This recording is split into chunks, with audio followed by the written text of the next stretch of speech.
hari Senin tanggal 19 Agustus 2024. Selamat menyaksikan. Bismillahirrahmanirrahim. Assalamualaikum warahmatullahi wabarakatuh.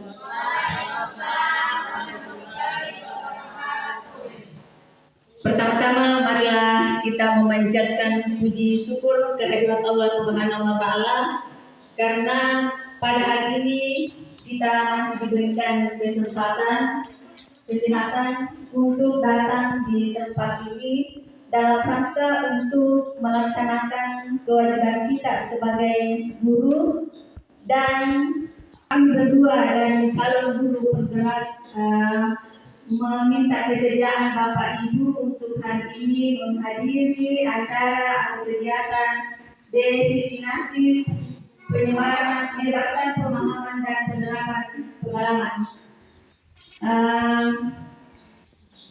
Yang terhormat Kepala Sekolah SMP Negeri 2 Pak Ibukan, yang kami hormati pula Bapak Ibu yang sempat hadir pada hari ini. Izinkan kami untuk menyampaikan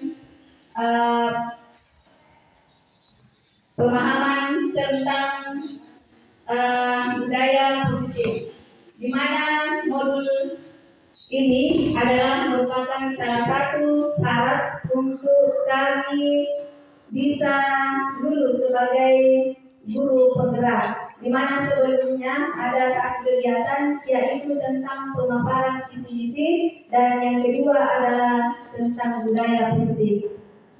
Kemudian sebelum kita masuk materi, terlebih dahulu ada pertanyaan pemantik buat Bapak Ibu. Silakan Bapak Ibu untuk menjawab apakah Bapak Ibu setuju atau tidak dengan pertanyaan ini. Yang pertama, hukuman dapat mendisiplinkan anak. Apakah Bapak Ibu setuju atau tidak? Tapi kita akan dulu jawabannya sebentar, nanti saya minta pendapat Bapak Ibu. Kemudian yang kedua, pemberian hukuman dengan hal seperti membaca, membersihkan halaman, apakah dapat meningkatkan disiplin anak?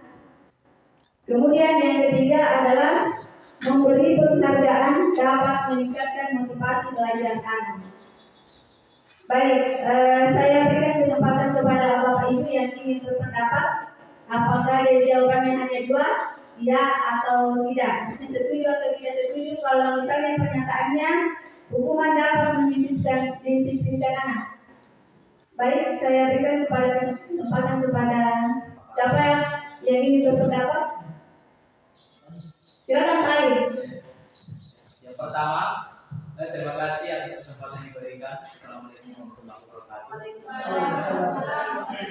Yang pertama, hukuman dapat mendisiplinkan anak. Tidak setuju. Ada dikasih jawabannya? Ya, tidak saja Pak. Ya atau tidak? Tidak. Tidak. Kemudian yang kedua, Pemberian hukuman dengan membaca, membersihkan halaman, apakah dapat meningkatkan disiplin anak? Ya. oke, yang ketiga. Memberi penghargaan dapat meningkatkan motivasi belajar anak? Ya. Oh iya, terima kasih Pak Ali atas jawabannya, luar biasa. Ada yang lain? Dari ibu, Coba Ibu Andri silakan. Silakan Ibu Andri. Iya, cuma diminta jawabannya apa? Alasan. Ya. Pertama, ya. Yang kedua tidak. Yang ketiga ya. Yang ketiga ya. Ya, terima kasih Bu atas jawabannya. Tepuk untuk Ibu Andri.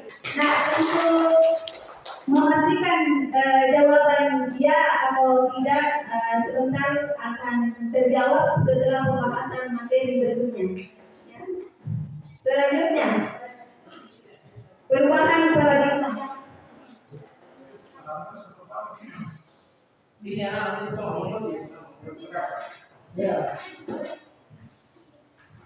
Baik, terima kasih. Saya berikan kesempatan kepada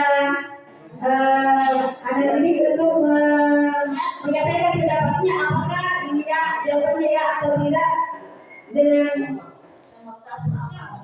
ya dijawab saja nomor 1 ya atau tidak. Kemudian yang kedua tidak. Iya. Terima kasih untuk siapa namanya? Ya, iya, ya. Sebentar kita lihat jawabannya, ya. Baik, selanjutnya kita akan masuk pada konsep inti budaya positif. Ya, di dalam konsep inti budaya positif ini ada 8 hal yang perlu kita pahami di sini. Yang pertama adalah tentang perubahan paradigma belajar. Kemudian yang kedua adalah disiplin positif. Ketiga, nilai-nilai kebajikan. Keempat, kebutuhan dasar manusia. Kelima, motivasi perilaku manusia. Yang keenam, posisi kontrol guru, keyakinan kelas, dan ketiga, institusi. Kemudian selanjutnya yaitu tentang perubahan paradigma. Jadi di kegiatan ini Bapak Ibu, kami mengajak Bapak Ibu untuk bermain sebentar, di mana Bapak Ibu yang ada di sampingnya saya minta jadi petunjuknya begini. Ada kegiatan kepala alam, ya.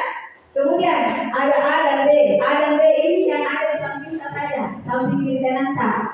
Ya. Kemudian sobeklah secari kertas kecil. Kemudian tuliskan benda atau sesuatu yang sangat berharga untuk Anda. Jadi apa yang menurut Bapak Ibu dianggap itu adalah sesuatu yang dianggap sangat berharga, maka ditulis di kertas itu, kemudian dipegang erat sebentar. Ya. Kemudian letakkan di salah satu tangan Anda dan genggam benda sesuatu tersebut dengan segala daya. Buatlah sebuah kepala. Kepala itu yang ada contohnya di atas seperti ini. Kemudian selanjutnya teman Bapak Ibu akan mencoba dengan sekuat tenaga dengan berbagai cara untuk meminta Anda memberikan benda tersebut. Ya. Kemudian bisa membujuk, mengancam, menghardik, merayu, apa saja yang dilakukan yang bisa Bapak Ibu mempengaruhi untuk bisa membuka apa yang ada di genggaman Bapak Ibu. Iya. Silakan. Saya minta Bapak Ibu untuk menuliskan benda atau sesuatu yang sangat berharga, ditulis di kertas itu, lalu kemudian dituliskan yang berharga yang kita anggap berharga, apakah itu uang atau apa, atau bisa benda apa saja yang kita anggap itu sangat berharga buat kita.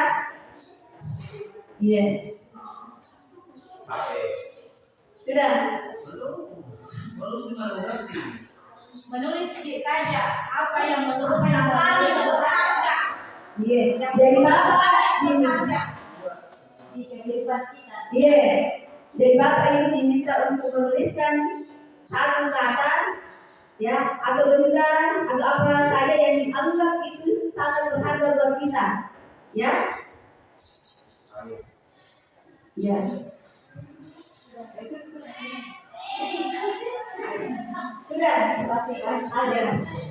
Baik, setelah tulis kemudian saya minta Bapak Ibu yang sudah menuliskan itu memegang itu, lalu kemudian dia membujuk, merayu apa yang bisa dilakukan agar pemerintah itu bisa membuka. Bisa membuka.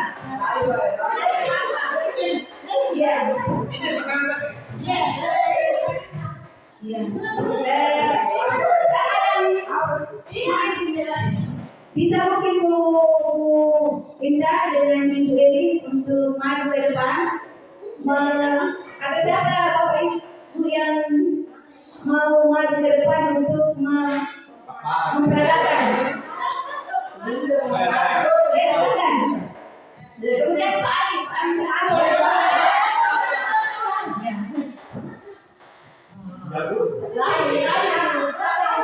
dari Pak Ali membujuk, merayu atau apa saja yang bisa dilakukan agar pasien bisa membuka apa yang Tapi terima kasih, Bi. Kita ini. Terima kasih sudah dibuka. Tidak ada masalah. Kalau Pak Cema mau buka silakan, tidak ada masalah. Ya, coba diperlihatkan keciman apa yang paling berharga. Oh, boy. Ya, terima kasih. Tanpa dibutuh, alhamdulillah sudah dibuka. Terima kasih berarti Pak Ali berhasil membujuk Pak Aceh karena tanpa rayuan tanpa langsung diperlihatkan. Kemudian satu lagi, iya, satu lagi, mungkin ada dari ibu yang bisa juga memperlihatkan. Siswa satu, guru satu. Iya, bisa. Ada yang dari siswa bisa memperlihatkan seperti apa rayuan dari ibu kan? Balik. Iya. Iya.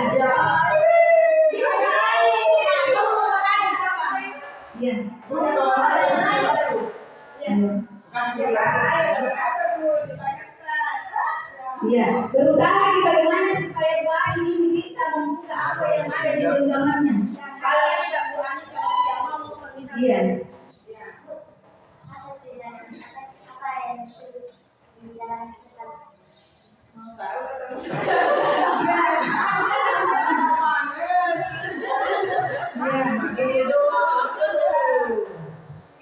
Dibuka di bulan. Dibuka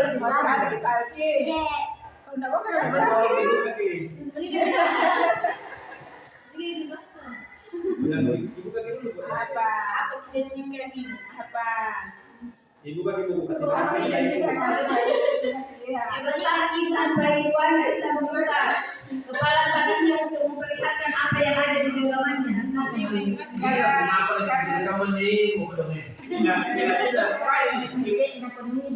Dibuka di bulan.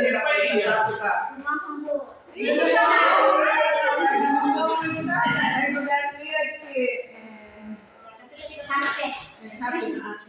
Alhamdulillah, terima kasih pertama untuk siswa dan berarti gurunya berhasil meraih membujuk gurunya karena dia bisa memperlihatkan apa yang ada di genggamannya. Tapi begini Bapak Ibu, saya mau bertanya, apakah Bapak Ibu dan anak-anak saya yang ada bertiga di dalam ruangan ini, jika sekiranya misalnya di suatu saat nanti ada yang meminta kalian untuk mengambil sesuatu yang Bapak Ibu sangat hargai dan kemudian Bapak Ibu rela untuk memberikan begitu saja? Tidak semua. Iya. Oke, kenapa saya katakan ini? Karena begini, betul Bapak Ibu bahwa tidak semua orang ketika ada sesuatu yang sangat dihargai, lalu kemudian ada orang yang mau mengambil sesuatu yang dihargai itu lalu kemudian kita rela memberikan begitu saja. Paling tidak kita melakukan pertahanan. Ya, pertahanan tentunya disebabkan oleh mungkin beberapa hal, mungkin karena dorongan dari dalam kita sendiri atau bagaimana. Ya, ada beberapa faktor yang mempengaruhi. Yang biasa disebut dengan kontrol diri. Ya. Baik, kita lanjut slide berikutnya. Pembelajaran dengan paradigma baru. Sebuah pendekatan yang mengutamakan fleksibilitas, kolaborasi dan kreativitas dalam paradigma ini, siswa tidak hanya menjadi penerima informasi pasif, tetapi juga aktif dalam mengeksplorasi pengetahuan dan keterampilan baru. Guru berperan sebagai fasilitator yang membimbing siswa dalam perjalanan belajar mereka, mendorong mereka untuk berpikir kritis dan memecahkan masalah secara mandiri. Pembelajaran berbasis proyek, diskusi kelompok, dan penggunaan multimedia adalah beberapa metode yang diintegrasikan dalam paradigma ini untuk menciptakan lingkungan belajar yang lebih menarik dan interaktif. Nah, paradigma baru ini juga menekankan pentingnya keterampilan 821 seperti literasi digital, komunikasi, kolaborasi, dan inovasi. Dengan demikian, siswa disiapkan untuk hanya Disiapkan tidak hanya untuk sukses di dunia akademis, tetapi juga di dunia kerja yang terus berubah dan menuntut keterampilan yang adaptif dan kreatif. Berikutnya, ada miskonsepsi tentang peer control. Iya. Yang pertama yaitu ilusi guru mengontrol murid. Ya, jadi tekanan kita selama ini menganggap bahwa kita sebagai guru akan selalu mengontrol guru. Nah, tapi sesungguhnya itu adalah merupakan ilusi. Ya. Kemudian yang kedua, ilusi bahwa kritik dan membuat rasa bersalah mampu menguatkan karakter. Kemudian berikutnya, ilusi bahwa semua penguatan positif, efektif dan bermanfaat. Itu adalah adalah beberapa miskonsepsi ya. Nah, kemudian berikutnya adalah ilusi bahwa orang dewasa berhak memaksa. Selanjutnya, paradigma stimulus respon ke pendekatan teori kontrol. Nah, stimulus respon seperti kita mencoba mengubah orang agar berpandangan sama dengan kita. Padahal sesungguhnya menurut teori kontrol atau pilihan, kita harusnya berusaha memahami pandangan orang lain tentang diri. Itu. Kemudian yang kedua, stimulus respon, perilaku buruk dilihat sebagai suatu kesalahan. Sementara teori kontrol mengatakan semua perilaku memiliki tujuan. Jadi terkadang selama ini kita menganggap bahwa perilaku anak-anak itu sebenarnya selalu menganggapnya kita bahwa itu adalah suatu kesalahan besar. Padahal itu adalah bukan suatu kesalahan, tetapi itu memiliki tujuan. Seperti saya tertarik dengan apa yang disampaikan oleh kepala sekolah, ada di antara siswa kita di sini sering bertanya, Bapak kepala sekolah tadi mengatakan bahwa ini anak perlu dimaklumi karena dia butuh perhatian. Padahal selama ini kita menganggap bahwa anak ini bersalah, tapi sesungguhnya tidak. Karena kenapa? Ada kebutuhan dasar yang belum terpenuhi sehingga dia melakukan hal itu. Kemudian orang lain bisa mengontrol saya menurut stimulus respon. Padahal teori kontrol mengatakan hanya Anda yang bisa mengontrol diri Anda. Terkait dengan apa yang kita perkenalkan tadi. Jadi mau tidak kita membuka itu tadi adalah tergantung dari kontrol diri yang ada, kontrol yang ada dalam diri kita. Kemudian pemaksaan ada pada saat menunjukkan gagal menurut stimulus respon. Padahal teori kontrol mengatakan kolaborasi dan konsensus menciptakan pilihan-pilihan baru. Kemudian berikutnya stimulus respon, model berpikir menang kalah. Teori kontrol mengatakan model berpikir menang-menang. Selanjutnya, disiplin positif. Baik, kita akan memahami lebih jauh tentang apa sesungguhnya itu disiplin positif. Disiplin berasal dari bahasa Latin, yaitu disiplin, yang artinya belajar. Disiplin mengacu pada disiplin diri, berarti mereka bisa bertanggung jawab terhadap apa yang dilakukannya karena mereka mendasarkan tindakan mereka pada nilai-nilai kebajikan universal. Selanjutnya, disiplin positif merupakan salah satu cara penerapan disiplin yang bertujuan untuk menumbuhkan kesadaran serta memberdayakan peserta didik tanpa imbalan, penghargaan, ancaman, dan hukuman. Nah, sebagai seorang pendidik, tujuan kita adalah menciptakan peserta didik yang memiliki disiplin diri, sehingga mereka berperilaku mengacu kepada nilai-nilai kebajikan universal dan memiliki motivasi intrinsik dalam perubahan perilaku ke arah yang lebih baik. Selanjutnya, ada nilai-nilai kebajikan yang di mana nilai kebajikan ini yang sudah disepakati bersama, lepas dari suku bangsa, agama, bahasa maupun latar belakang. Contoh nilai kebajikan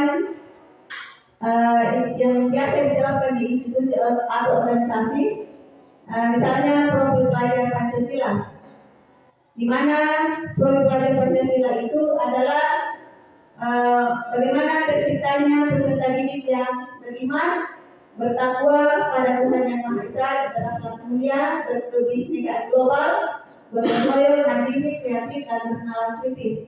Kemudian ada yang disebut dengan program Aibo Primaria yang biasa disingkat dengan PDP.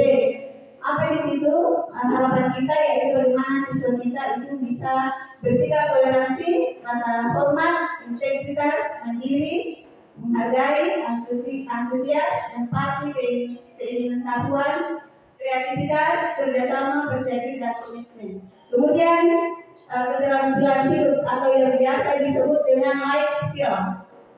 Nah, contohnya dapat dipercaya, lurus hati, pendengar yang aktif, tidak merendahkan orang lain dan memberikan yang terbaik dari diri. Selanjutnya, kebutuhan dasar manusia. Kebutuhan dasar manusia adalah segala sesuatu yang kita lakukan untuk mendapatkan apa yang kita inginkan.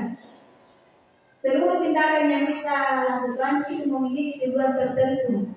Dan semua usaha terbaik yang kita lakukan adalah dalam rangka agar kebutuhan dasar kita lebih baik. Next berarti kebutuhan dasar manusia. Jadi ada 5 kebutuhan dasar manusia yang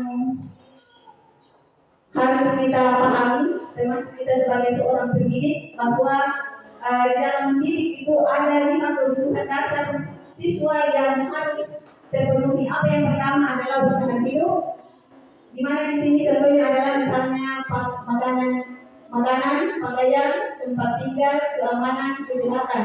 Kemudian kasih sayang dan rasa diterima, seperti rasa diterima, dipedulikan, berbagi, kerjasama, menjadi bagian dalam kelompok. Kemudian penguasaan, seperti harga diri, keinginan untuk dianggap, memimpin, berprestasi, diakui dan didengar. Kemudian kebutuhan dasar berikutnya adalah kebebasan.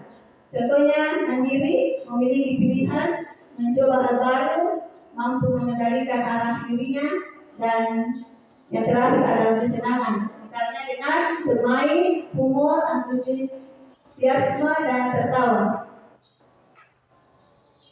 Kemudian selanjutnya adalah motivasi perilaku manusia.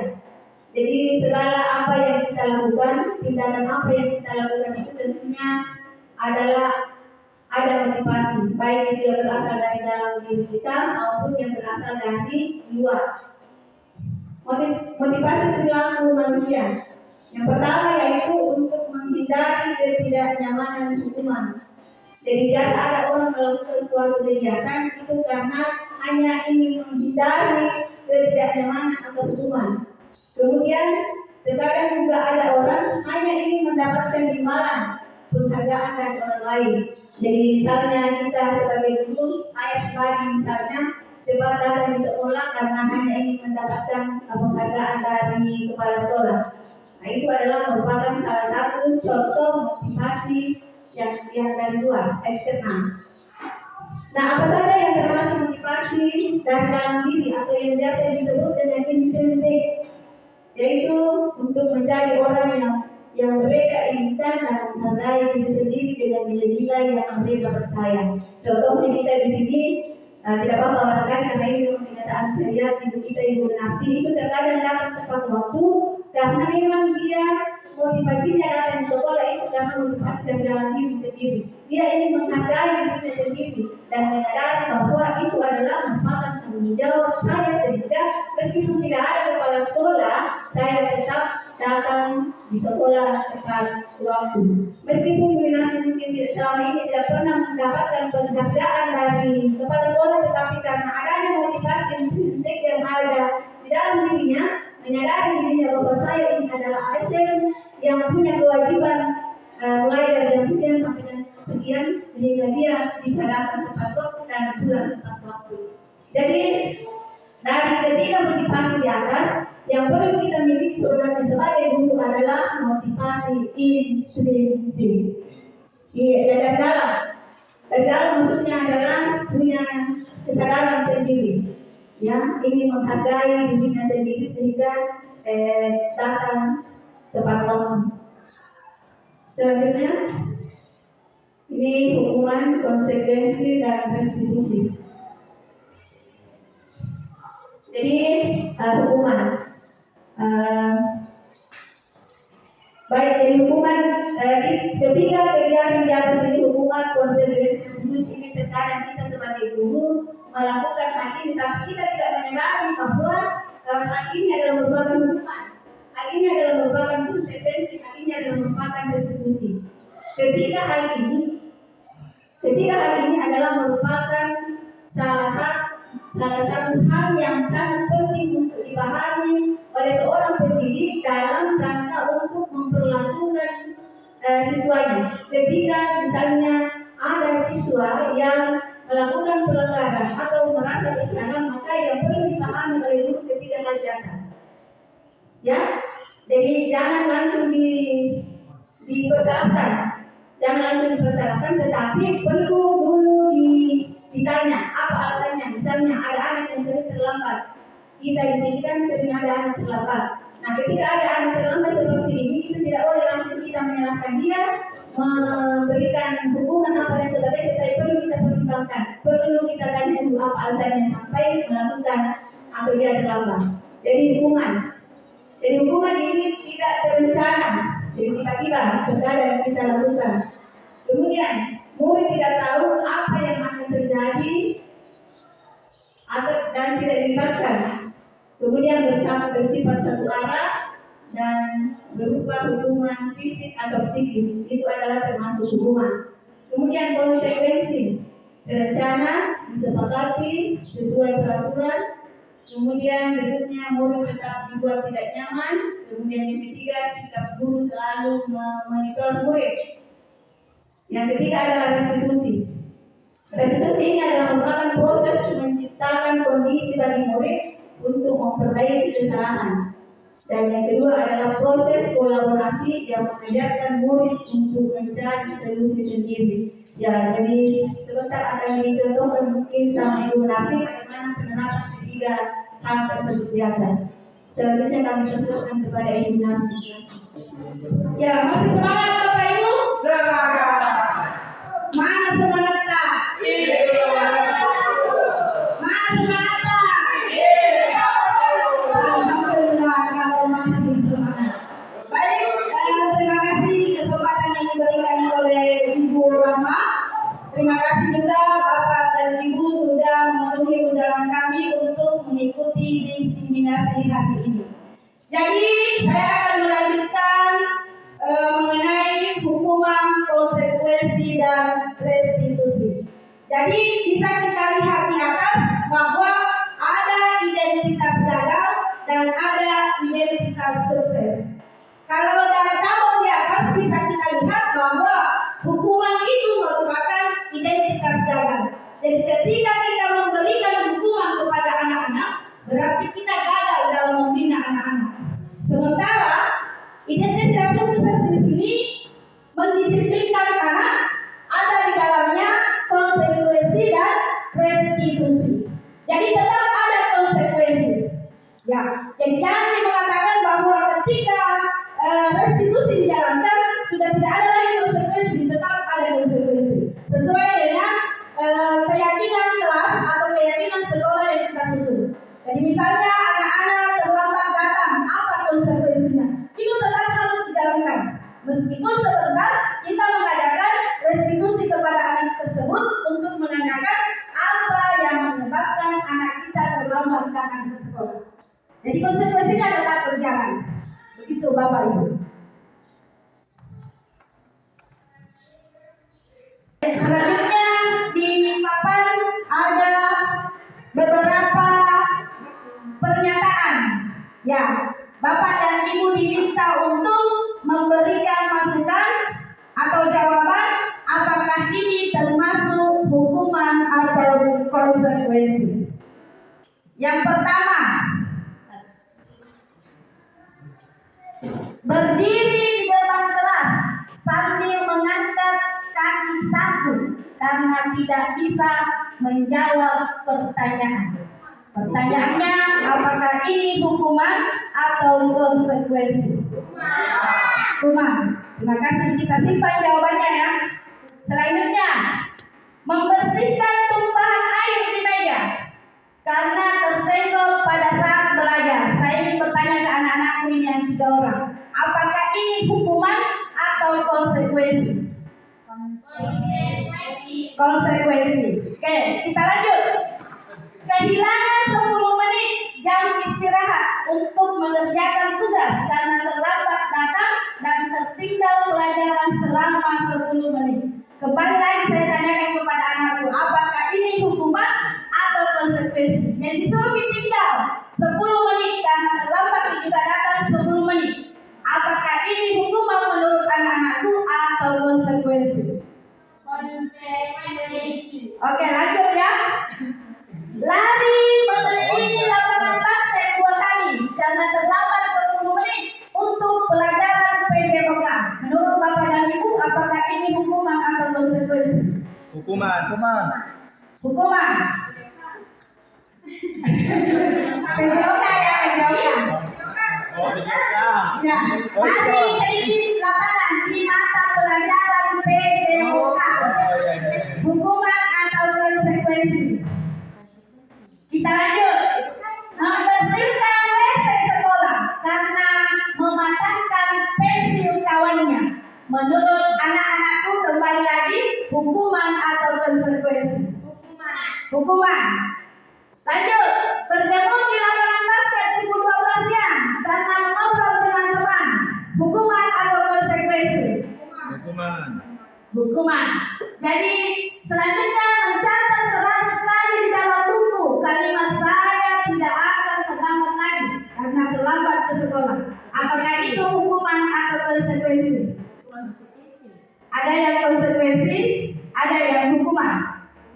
Yang terakhir, menggantikan kertas tugas teman yang telah dicoret-coret. Hukuman atau konsekuensi? Konsekuensi. Baik. Ini jawabannya. Itu. Ya. Dan tadi ada 2 jawaban yang ragu-ragu.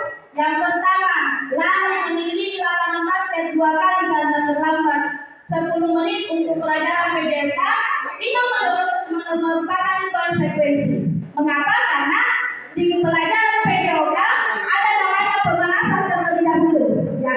Jadi anak-anak ini disuruh dulu pemanasan. Jadi bukan hukuman. Kecuali kalau ada pelajaran matematika, baru anak-anak disuruh lari ke lapangan terlambat. Gara-gara terlambat itu baru hukuman. Kemudian ada 2 jawaban ini. Mencatat 100 kali di dalam buku kalimat saya tidak akan terlambat lagi karena terlambat ke sekolah. Ini bukan konsekuensi tetapi hukuman. Artinya tidak ada pengaruhnya ini anak-anak menulis saya tidak akan terlambat lagi dengan faktor dia lagi datang ke sekolah. Selanjutnya kita masuk ke posisi kontrol restitusi. Ada 5 posisi kontrol guru. Yang pertama, penghukum. Yang kedua, pembuat rasa bersalah.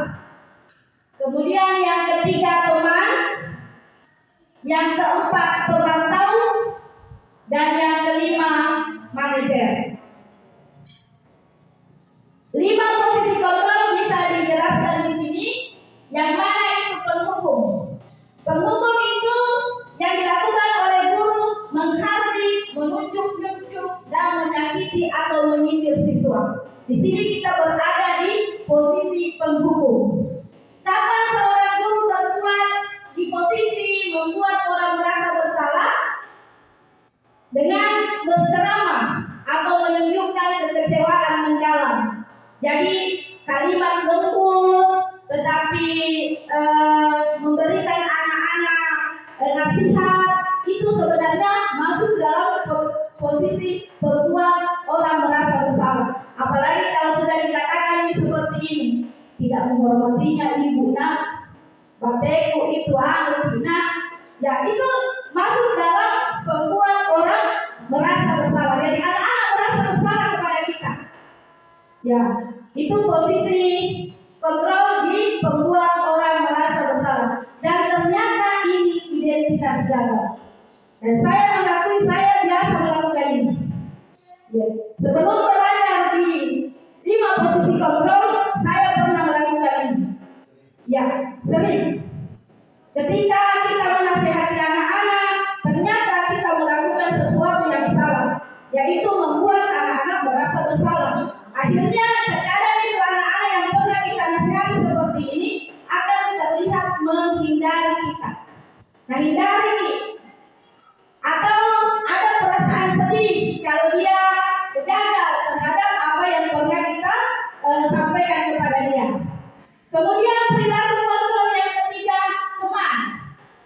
membuat alasan-alasan untuk muridnya. Ini bestie antara guru dengan siswa. Ya, bestie. Di sini kenapa masuk dalam posisi masih perilaku kontrol positif? Ini karena bisa dikatakan mendekatkan diri kepada anak-anak. Namun ini juga tidak boleh terlalu kita lakukan karena jangan sampai ada juga faktor negatif yang akan muncul. Misalnya anak-anak yang seperti ini hanya mau mendengar kalau kita yang perintah. Sementara kalau guru lain tidak mau mendengar. Ya ini posisi bestie, posisi teman. Ya jadi tidak boleh juga terlalu dipakai ini pendekatan teman kepada anak-anak. Atau ayam ibu Minati mengajar bestie. Kan seperti itu. Tidak ada hukum dari itu. Nah bestie jaga. Atau ini. Jadi ini yang dampak negatifnya pada posisi teman.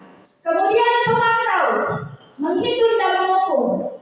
Ini posisi pemantau ini kita seringkali mengatakan bahwa anak-anak sudah beberapa kali maki ya, nanti beberapa kali baru diberikan semacam respon kepada anak-anak itu. Kemudian yang selanjutnya posisi manajer. Manajer ini mengarah kepada proses restitusi atau dalam hal ini pendekatan untuk mengetahui apa sebenarnya alasan yang dilakukan oleh siswa sehingga dia misalnya melakukan kesalahan-kesalahan. Dan diharapkan sebenarnya kita sebagai seorang guru berada pada posisi kontrol manajer ini. Ya, jadi diharapkan kita ini guru untuk berada di posisi manajer. Meskipun untuk mengganti posisi manajer ini terkadang kita menggunakan posisi teman atau posisi pemantau. Sekarang mungkin Bapak Ibu bisa kembali menghayati diri kita masing-masing, bertanya pada diri kita masing-masing. Kita ini berada di posisi kontrol mana? Apakah kita adalah orang yang selalu memberikan hukuman kepada siswa? Apakah kita orang yang selalu memberikan anak-anak perasaan bersalah? Apakah kita indeks buat anak-anak atau teman? Apakah kita berada di posisi pemantau? Atau apakah kita sudah mencapai posisi manajer? Jadi kalau misalnya kita masih berada di posisi penghukum atau pembuat rasa bersalah, marilah kita sama-sama melangkah ke posisi selanjutnya, posisi kontrol selanjutnya, karena yang kita harapkan titik akhirnya adalah posisi manajer. Jadi kita akan tahu apa sebenarnya kebutuhan siswa dan siswa sendiri yang mampu untuk memecahkan masalah apa yang dia hadapi sehingga dia mampu untuk menghargai dirinya sendiri. Selanjutnya keyakinan kelas. Saya rasa Bapak dan Ibu di sini sudah semua membuat keyakinan kelas pada awal pembelajarannya. Dan ini sangat penting buat kita. Ada satu pertanyaan, mengapa keyakinan kelas dan mengapa tidak peraturan kelas? Jadi dulu kita itu selalu mendengar kata peraturan. Ya, kalau di paradigma baru sekarang yang kita yakini adalah keyakinan kelas.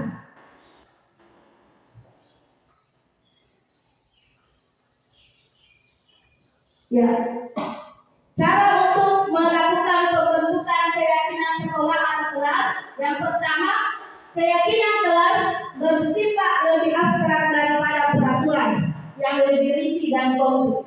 Jadi peraturan itu sangat rinci, mulai dari hukuman apa yang diberikan dan sebagainya. Kalau keyakinan tidak. Kemudian yang kedua, keyakinan kelas berupa pernyataan universal, artinya dapat dipahami oleh semua orang. Yang ketiga, pernyataan keyakinan kelas senantiasa dibuat positif. Jadi tidak ada lagi kata dilarang atau jangan. Dilarang membuang sampah. Kalau keyakinan kelas, buanglah sampah pada tempatnya. Ya. Dilarang terlambat hadir di sekolah. Kalau kira-kira keyakinan kelasnya atau keyakinan sekolahnya, katakanlah tepat pada waktunya. Itu yang dikatakan kalimat dalam bentuk positif. Selanjutnya yang keempat, keyakinan kelas hendaknya tidak terlalu banyak sehingga mudah diingat dan dipahami oleh semua warga sekolah. Jadi keyakinan kelas itu tidak usah sampai 10. Ya, 5 saja itu sudah bagus untuk keyakinan kelas. Dan jelasnya dapat dipahami oleh anak-anak kita. Kemudian keyakinan kelas sebaiknya selalu yang dapat diterapkan di lingkungan tersebut. Jadi dapat diterapkan di lingkungan sekolah atau dapat diterapkan di lingkungan kelas. Misalnya saja kalau kita membuat keyakinan kelas datang tepat waktu 7.15, tapi ternyata anak-anak kita di sini ada yang jalan kaki, rumahnya jauh. Mungkin ini keyakinan kelasnya bisa diubah, ya, sesuai dengan kondisi lingkungan kita. Selanjutnya, semua warga kelas hendaknya ikut berkontribusi dalam pembuatan keyakinan kelas lewat kegiatan curah pendapat. Jadi semua kelas, semua anak-anak yang hadir itu harus berpartisipasi atau diberikan kesempatan untuk memberikan kontribusinya atau pendapatnya mengenai keyakinan kelas kita. Ya, selanjutnya bersedia meninjau kembali keyakinan kelas dari waktu ke waktu. Jadi sifatnya tidak tetap. Ya, kalau misalnya harus ditinjau kembali, maka akan ditinjau kembali. Selanjutnya segitiga restitusi. Ya, ini restitusi adalah proses menciptakan kondisi bagi murid untuk memperbaiki kesalahan mereka sehingga mereka bisa kembali pada kelompok mereka dengan karakter yang lebih kuat. Ya, ada 3 langkah dalam segitiga restitusi. Yang pertama, menstabilkan identitas. Jadi di sini di menstabilkan identitas ada hal yang akan kita lakukan adalah misalnya jika kita bertanya kepada anak-anak itu apakah mereka paham dengan kesalahan yang mereka lakukan, maka cara menstabilkan identitasnya bahwa memang semua orang itu pernah melakukan kesalahan, ya, termasuk kita ini guru pernah melakukan kesalahan. Jadi tidak ada manusia yang sempurna. Itu adalah salah satu cara atau ciri dalam menstabilkan identitas. Kemudian yang kedua, validasi tindakan yang salah. Jadi kita menanyakan kepada anak-anak alasan mengapa dia melakukan kesalahan misalnya. Ya, di sini di validasi tindakan yang salah kita membujuk anak-anak untuk mau bercerita kepada kita apa alasan yang menyebabkan dia melakukan kesalahan. Kemudian menanyakan keyakinan. Di sini kita mulai membujuk anak-anak untuk membuka atau memberikan semacam masukan apa sebenarnya yang akan mereka lakukan atau cara pemecahan masalah yang akan mereka ajukan untuk memecahkan masalah yang mereka lakukan sendiri. Jadi bukan kita yang memberikan anak-anak bahwa kau harus seperti ini, nah, tapi anak-anak sendiri yang memberikan informasi kepada kita bahwa seperti ini yang akan saya lakukan untuk menghindari kesalahan saya. Ya, mungkin Bapak dan Ibu bisa melihat ada praktek yang telah saya lakukan di sekolah ini praktek ya. Ini praktek. Jadi praktek artinya memang ada skenario yang telah dibuat untuk memberikan penerapan tentang segitiga restitusi. Dan itu terjadi di dalam ruangan ini. Ya, ada kasus pertama di mana ada siswa yang tidak melaksanakan terlambat masuk kelas dan tidak melaksanakan piket kelas. Dan ini sudah berlangsung beberapa kali.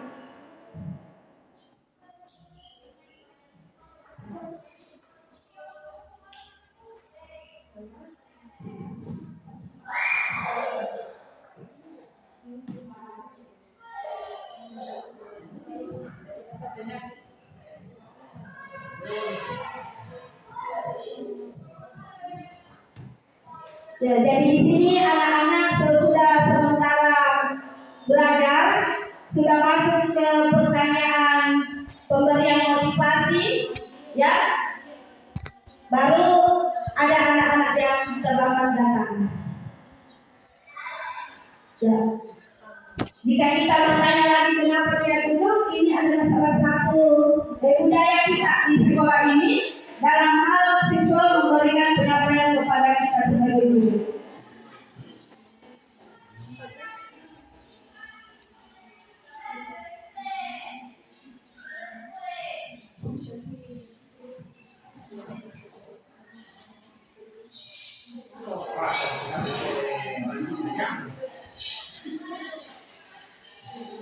Ya, ini skenario penyelesaian masalahnya dengan menggunakan segitiga restitusi.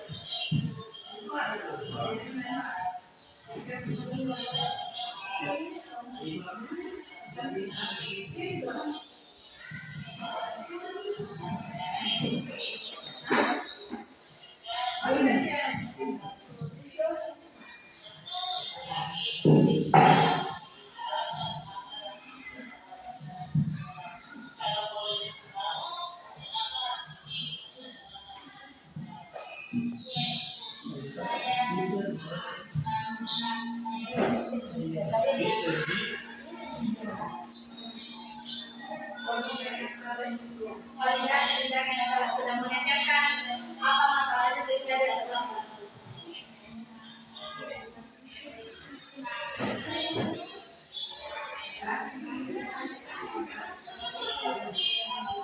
Ya, benar, benar. Cuma kita biasa cuma sampai di 1 dan 2, tidak sampai menanyakan kepada anak-anak apa yang akan mereka lakukan supaya dia tidak terlambat lagi.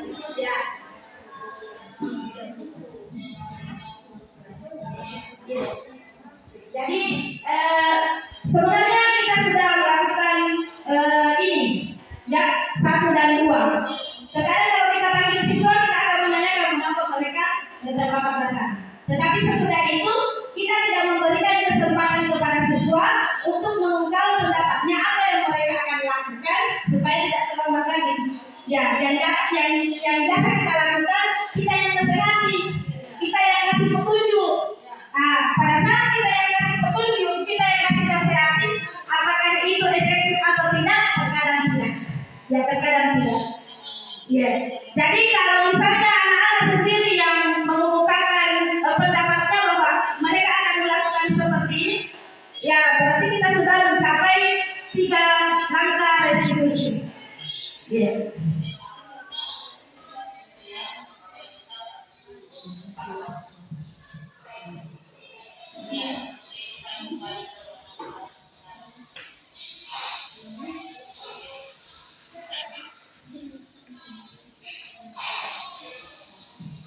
Ya, namun Bapak Ibu harus memahami juga bahwa ketika kita sudah melakukan segitiga restitusi ini, tidak konsekuensinya tidak dihilangkan, tetap ada konsekuensi. Ya, jadi konsekuensinya tetap dilakukan. Di mana kita bisa mengetahui konsekuensi? Kita akan punya keyakinan kelas. Karena dia melanggar keyakinan kelas, maka dia harus melakukan konsekuensi sesuai dengan keyakinan kelas yang sudah kita susun bersama. Ya, sebenarnya tadi di awal kita juga sudah memberikan contoh-contoh yang mana hukuman dan yang mana konsekuensi. Ya, seperti tadi, misalnya dia sudah terlambat datang, berarti konsekuensinya dia harus menanyakan kepada temannya lagi apa pelajarannya yang tertinggal. Jadi tadi kan ada tinggal di kelas 10 menit untuk mencatat pelajaran yang tertinggal selama 10 menit. Itu konsekuensi. Jadi kita jangan mengatakan bahwa saya sudah memberikan anak-anak petunjuk segitiga restitusi baru konsekuensinya ditiadakan. Itu miskonsepsi. Kemudian ada lagi kasus yang kedua. Di sini mungkin kita sama-sama ini anak-anak kita memang biasa tidur di dalam kelas. Tidur di dalam kelas. Yang biasa kita lakukan cuma sampai menanyakan mengapa dia tidur di dalam kelas. Tapi kita tidak pernah sampai ke bagaimana memvalidasi tindakan. Menanyakan keyakinan. Kita cuma menanyakan kenapa kita bisa tidur dalam kelas. Anak-anak kita sudah memberikan alasannya mengapa dia tidur di dalam kelas. Ternyata kita cuma sampai di situ, cuma sampai mengetahui sampai di situ tanpa melakukan langkah ketiga dari segitiga restitusi itu.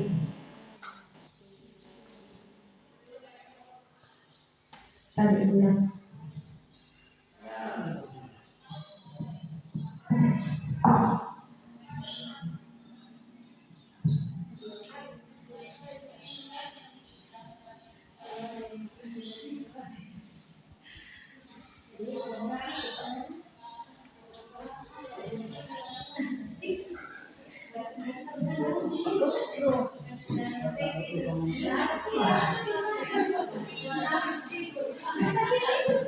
Berarti segitiga restitusi, segitiga apa ini?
Ya, jadi itu tadi video mengenai segitiga restitusi. Kemudian sebagai penutup untuk hari ini, dengan menerapkan budaya positif dapat membentuk murid-murid yang berkarakter, berdisiplin, santun, jujur, peduli, bertanggung jawab, dan merupakan pembelajar sepanjang hayat sesuai dengan standar kompetensi lulusan yang diharapkan. Terima kasih Bapak Ibu atas perhatiannya hari ini. Kami berdua dari CGP Angkatan 11 SMP Negeri 2 Pajuka mengucapkan puji syukur dan alhamdulillah atas kesempatan dan atas berkah yang diberikan oleh Allah Subhanahu wa taala. Kami akhiri dengan ucapan Assalamualaikum warahmatullahi wabarakatuh.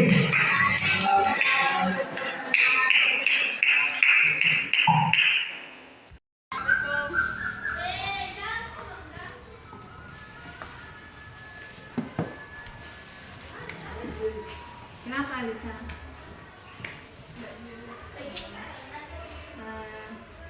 Gimana kabar hari ini? Dila tahu kalau ibu panggil ke sini nanti apa? Begini Dila, berdasarkan hasil laporan dari ketua kelasnya, katanya Dila pernah bertengkar dengan Lisa. Iya bu, Ila kesal bu sama dia. Kenapa kesal? Iya bu, nanya ke orang tua aku bu, aku kasih maki. Oh begitu. Wajar lah kalau kamu marah-marah. Jika ibu mungkin berada di posisimu, maka pasti juga ibu melakukan hal yang sama. Lalu apa yang kamu lakukan terhadap Lisa? Aku marah-marah bu dan menarik bajunya sampai robek. Pasti kamu berbuat seperti itu ada alasannya ya? Iya. Iya. Jadi betul bahwa mengejek atau mencaci maki orang tua teman itu adalah merupakan suatu hal yang kurang terpuji, ya. Nah, wajarlah kalau kamu marah-marah karena tidak rela orang tuamu diejek dan dicaci maki oleh Lisa. Ibu sangat menghargai tindakanmu karena kamu tidak berbuat sesuatu melebihi dari tindakan itu seperti memukul dan sebagainya. Nah sekarang coba kita pikirkan tindakan kamu marah-marah sama Lisa sampai merobek baju, ya baju Lisa. Apakah sesuai dengan keyakinan kelas yang kita sudah sepakati? Menurut kamu keyakinan kelas apa yang kamu langgar? Antara menghormati teman. Menghormati ya. Menurut kamu menghormati antar teman itu penting? Iya betul. Baik.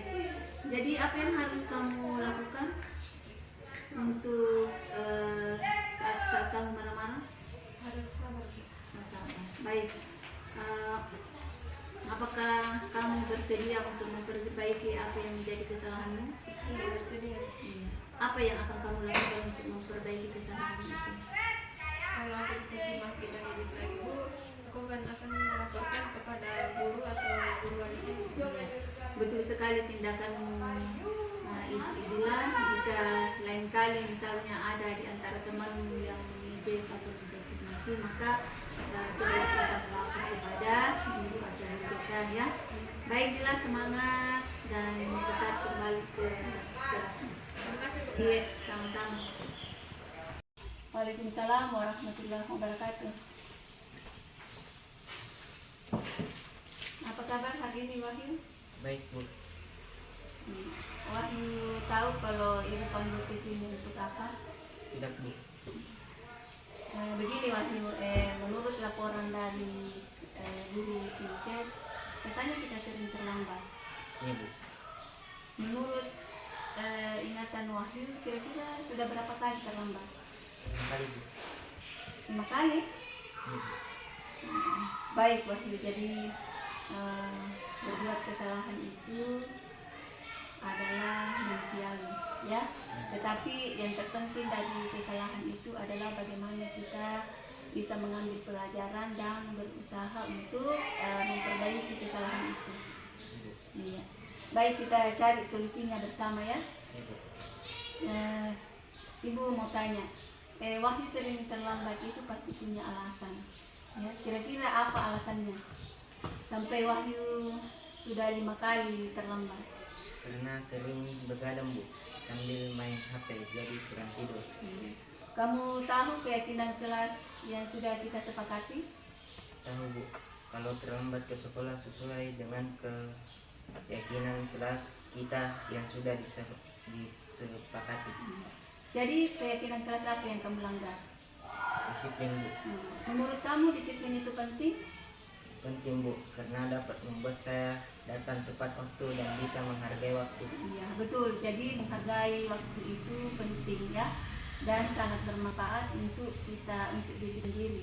Jadi menghargai waktu kita dapat menyelesaikan pekerjaan kita tepat waktu ya, tidak menumpuk, dan kita juga dapat melatih diri kita untuk memiliki rasa kepedulian ya.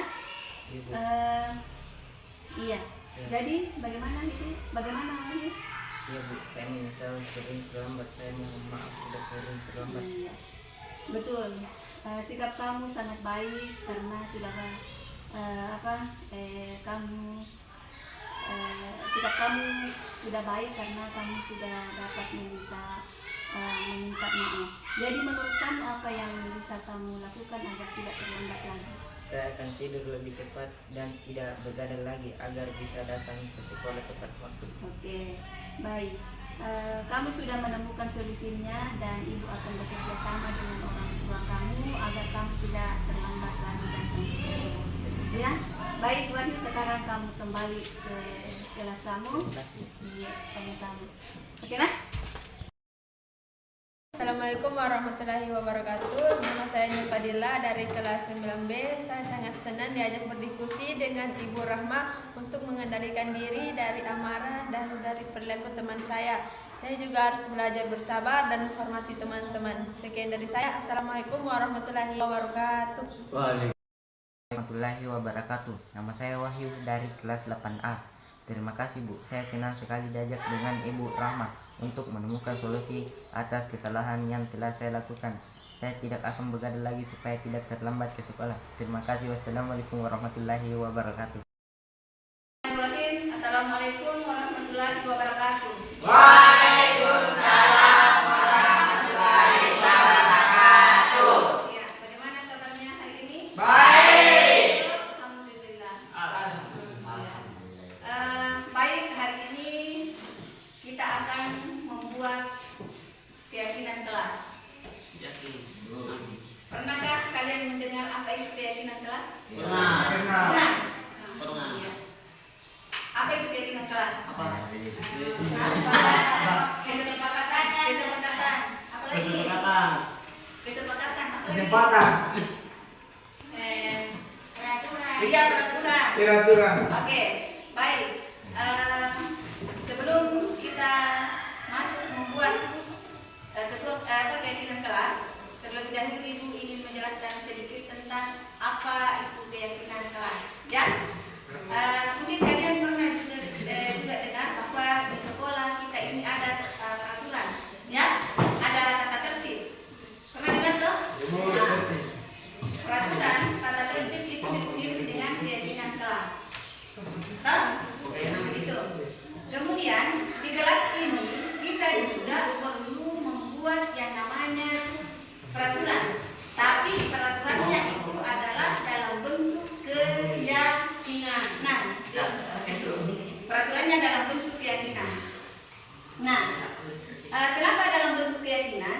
Karena jika peraturan itu diyakini, ya, jika peraturan itu diyakini, maka kalian pasti berusaha untuk mempertanggungjawabkan kesepakatan atau nilai yang sudah diyakini, yang sudah diyakini.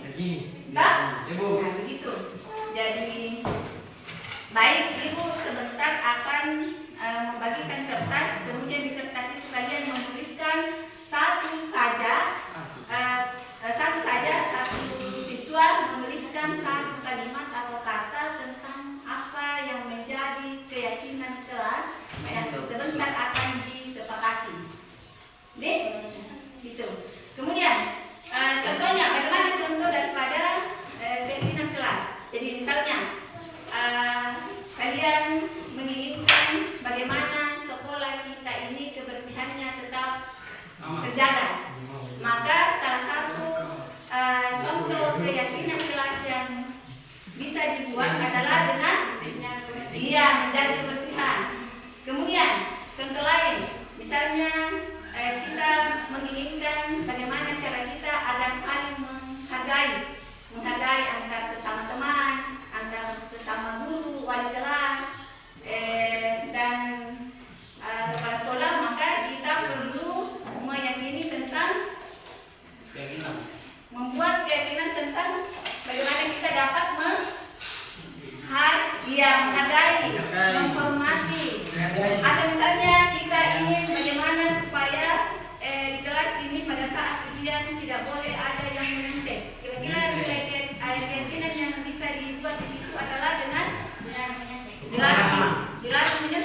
Boleh, boleh. Tetapi dalam membuat keyakinan ini kita tidak boleh menuliskan kata-kata negatif, tetapi harus yang positif. Nah, jadi kalau misalkan dilarang menyontek, berarti nilai-nilai kita di sini ini dicapai adalah kepercayaan. Apa lagi? Tidak boleh menyontek, berarti dia harus jujur. Itu harus jujur, ya. Kemudian nilai selain dari itu banyak lagi nilai-nilai yang perlu ditulis kemudian sebentar disepakati. Itu ya, paham ya? Paham? Baik, kalau sudah paham, ibu akan bagikan kertas, satu kertas. Kemudian di dalam kertas ini kalian menuliskan satu kata atau kalimat positif. Jadi kita tidak boleh menggunakan kata-kata negatif seperti dilarang atau jangan, atau misalnya jangan membuang sampah di sembarang tempat. Itu tidak boleh karena itu adalah merupakan kata-kata negatif. Jadi mengharapkan kalian menuliskan di sini adalah kata-kata positif. Jadi misalnya tadi disiplin, jujur, bertanggung jawab, atau mungkin apa lagi? Saling menghormati, saling menghargai. Gitu ya?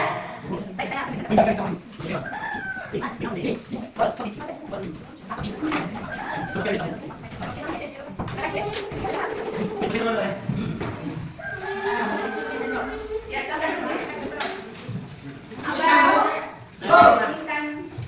Buku di sebelah. Tidak usah. Langsung saja kalimat positif dengan apa yang kalian harapkan. Iya.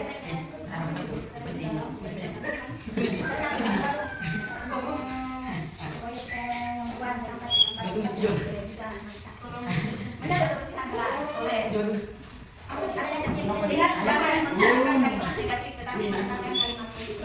Ya. Kalimat negatif itu contohnya dilarang atau jangan. Kalau positif itu misalnya dilarang buang sampah, membuang sampah atau menjaga kebersihan. Itu adalah kalimat positif. Ya, pegang dulu sebentar akan ditempel di belakang. Ya, kalian tempel di belakang apa yang sudah ditulis. Ya sudah selesai, sudah bisa menempel di belakang sini.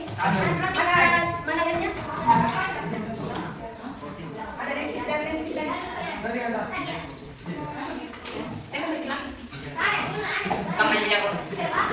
Jadi yang sudah selesai menulis, kalian bisa menempelkan di belakang. Jadi kita siapkan papan tentang keyakinan kelas.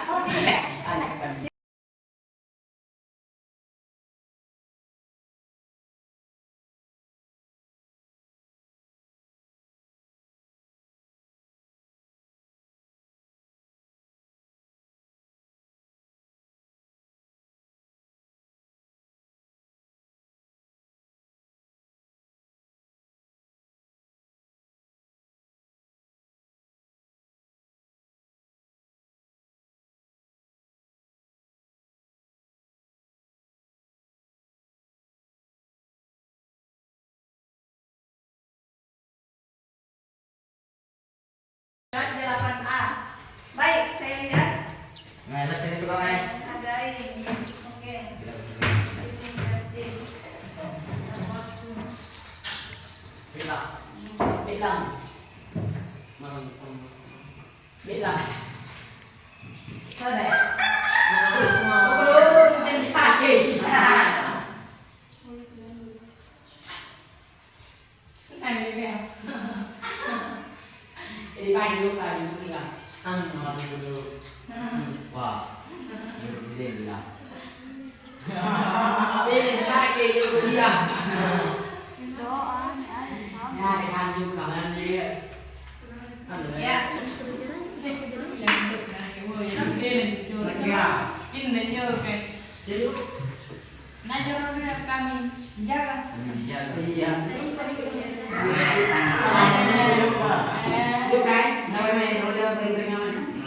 Kami jaga. Oke, baik, lalu dengarkan. Ada 8 yang mewakili dari beberapa orang yang menempel itu ada yang sama. Jadi saya cabut, kemudian ini ada 8 bukan 8, 7, ada 7 yang tersisa. Ya, ada 7 yang tersisa. Baik, saya bacakan.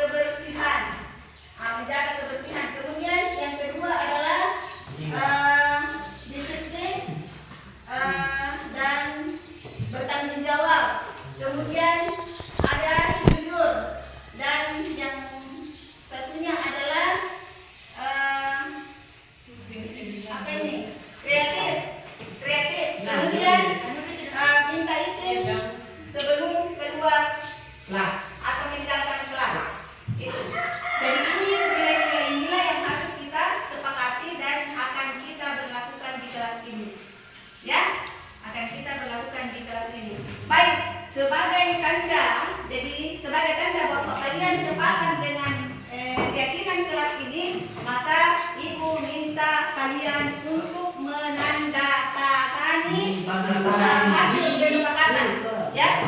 Jadi Ibu minta kalian untuk menulis namanya dan kemudian bertanda tangan, ya. Silakan maju satu-satu untuk menulis nama dan kemudian bertanda tangan apa yang sudah kita sepakati. Baik, yang pertama, kakak minta.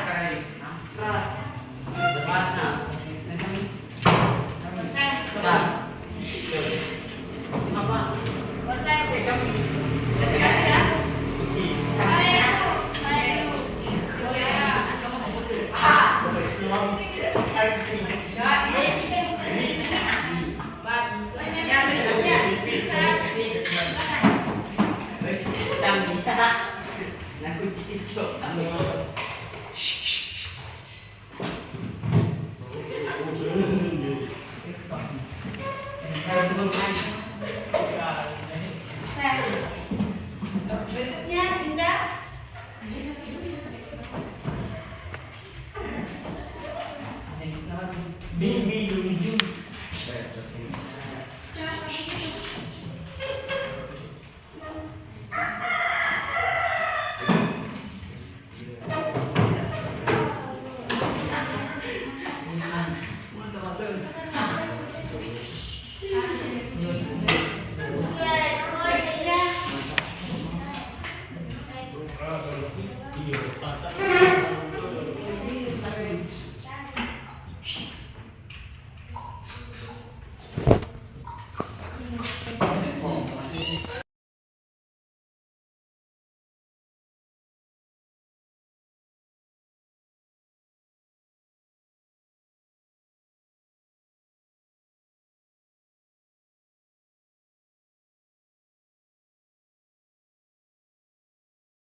Nyepakati apa yang menjadi keyakinan kelas kita di kelas 8, di kelas 9A, di kelas 9A ini. Siap? Siap. Baik, kalau begitu sampai di sini dalam pembuatan keyakinan kelas kita hari ini saya akhiri. Assalamualaikum warahmatullahi wabarakatuh. Waalaikumsalam warahmatullahi wabarakatuh.